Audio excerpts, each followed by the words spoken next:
साहब, प्रोग्राम का आगाज़ सर इस वक्त मैं आपसे करना चाहूँगी। सर, एक तरफ हम 9 मुहर्रम उल हराम के हवाले से बात करें तो दूसरी तरफ हम ये देख रहे हैं कुछ आलमी मंजरनामे की जानिब बढ़ेंगे तो वेनेजुएला में हम देख रहे हैं कि 2 इंतहाई मतलब शदीद किस्म के जो ज़लज़ले वहाँ पर आए हैं। 7.5 शिद्दत का ज़लज़ला और फिर हम देखते हैं नेक्स्ट डे 7.8 शिद्दत का ज़लज़ला जो है वो आता है। उसके बाद हर तरफ तबाही तबाही है और कहा तो ये जा रहा है कि 10,000 से 1 लाख तक लोग जो हैं वो इससे शदीद तरीके से मुतासिर हुए हैं। कुछ हलाकतों का भी खदशात जो है वो जाहिर किए गए हैं। क्या कहेंगे इस पे? शुक्रिया काशा, आपने जो शुरू में बात की तो इसमें तो शक नहीं है कि शोहदाए करबला को हर मुसलमान जो है वो दिल से सलाम पेश करता है, कोशिश करता है कि हर वक्त हो, लेकिन मुहर्रम उल हराम के महीने में ख़ास तौर पर हर मुसलमान के घर में वही सूरत हाल होती है, वो मातम होता है। लेकिन उस मातम के साथ साथ एक तारीख़ जो आपने बयान की जो अनमिट है और दुनिया उसको ता क़यामत याद रखेगी, कोई इसको मुसलमान इसको भूल नहीं सकता। आपने पूछा वेनेजुएला के हवाले से तो ये इंतहाई खौफनाक उसकी फुटेज आ रही हैं। आकाशा, आप देखें कि 20 मंजिला 30 मंजिला जो इमारतें हैं वो किस तरह बिल्कुल कागज़ की तरह नीचे गिरी। वहाँ पर 2 ज़लज़ले आए हैं, एक बताया जा रहा है 7.1 है और एक 7.5 है, और उसमें जो मुख्तलिफ़ प्लाज़ों की और सड़कों की जो फुटेजेस और तस्वीर सामने आ रही हैं उससे हम तो उसको देख के कांप उठे कि वहाँ पर क्या क़यामत बरसी होगी लोगों पर जो घरों में थे। शाम का वक्त था, वहाँ के 6 बजे थे तो ये जब ज़लज़ला आया है।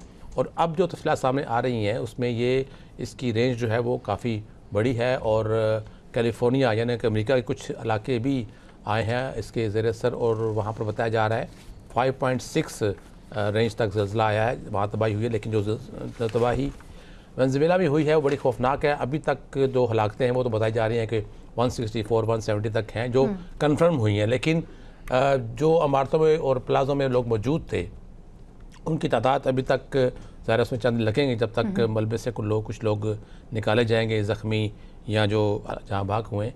तो फिर ये फिगर जैसे कि अमेरिकन डिपार्टमेंट ने खदशा ज़ाहिर किया है कि ये तादाद 10,000 से 1 लाख तक पहुँच सकती है।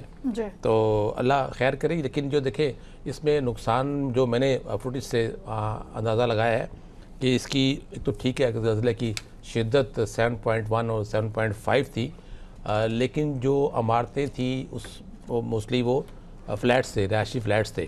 और अब मुझे नहीं मालूम उसके बारे में कि क्या वो ज़लज़ला प्रूफ थी या नहीं, लेकिन कुछ मैंने प्लाजे ऐसे भी देखे हैं जो फुटेज नज़र आ रही थी कि वो उनके सिर्फ अंदर जो तोड़ फोड़ हुई है वो हुई है, लेकिन वो प्लाजे गिरे नहीं है। एक तो वो कितने हाइट उनकी नहीं थी, दूसरा शायद वो प्रॉपर उन्होंने जो ज़लज़ला प्रूफ जिसे हम कहते हैं शॉक प्रूफ उसको बनाया गया होगा। लेकिन बाज़ आप एक इमारत देखें, 2 इमारतें जैसी खड़ी हुई हैं और दोनों इस तरह गिरी जैसे वो बच्चे कागज़ के वो बना के ना कुछ चीज़ें तो हवा आती है तो उड़ जाते, इस तरह वो उड़े। तो बड़ा खौफनाक है और जारी बात है।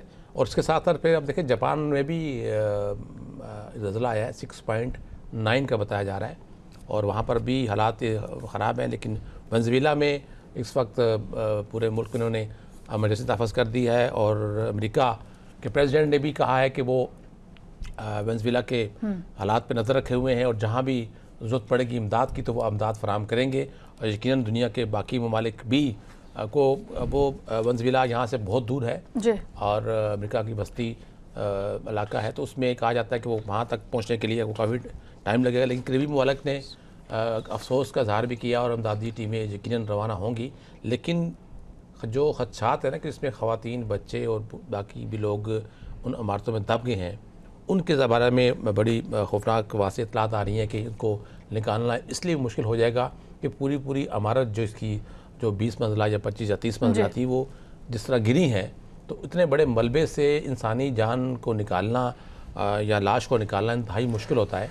आप जितने भी आपके पास आलात हों, मशीनें हों, तो उस मलबे को हटाना ही एक बहुत बड़ा अज़ाब होता है, बहुत बड़ा काम होता है। और उसमें फिर अब यकीन बात है कि उसमें बहुत कम चांस होता है कि कुछ अफराद जो ज़िंदा बच गए हों तो उनको बर वक्त निकालना मुमकिन हो। लेकिन मेरा ख्याल है कि ऐसी सूरत हाल में जाओ नज़र आ रही है, देखी है तस्वीर वीडियो में, सारा मीडिया उसको रिपोर्ट कर रहा है। तो वहाँ से अब जो देखिए खाली इमारतें नहीं गिरी हैं, ऐसा ज़लज़ला जब आता है ना तो आपका पूरा निज़ाम जो है वो डिस्टर्ब हो जाता है। आपके पानी का, बिजली का, अगर गैस है तो गैस का, तो सारा जो बेसिक आपका निज़ाम है वो डिस्टर्ब हो जाता है, आपकी सेवरेज का निज़ाम डिस्टर्ब हो जाता है। तो उसको बहाल करना और उसको अपनी जगह पे खड़ा करना, उसमें कई बरस लग जाएंगे इनको। बिल्कुल। पहली बात तो तो ये कि कुदरत को कोई चैलेंज नुकसान नहीं का कर सकता। तखमीना लगाया जाएगा कि इंसानी जानों के अलावा जी। माली नुकसान कितना हुआ है। वो फिर बिल्कुल सही कहा एयरपोर्ट, जो मरकजी एयरपोर्ट है वो भी अब नाकाबिल इस्तेमाल हो चुका है। तो अब ये भी सवाल उठ रहा है कि वहाँ अगर इमदाद बाई एयर आती है तो फिर वो यकीनन किसी दूसरे एयरपोर्ट पर दूसरे शहर में आएगी, जहाँ से फिर वो यहाँ मुंतकली में फिर उसको वक्त लगेगा, ताख़ीर होगी। तो ये काफ़ी खौफनाक सूरत बन चुकी है वहाँ पर कि इमदाद वहाँ फौरी तौर पर कैसे पहुँचाएगी, क्योंकि आपने देखे ना सड़कों पर दरारें पड़ चुकी हुई हैं। बिल्कुल। तो वो अब इंतहाई खतरनाक हो चुकी हैं।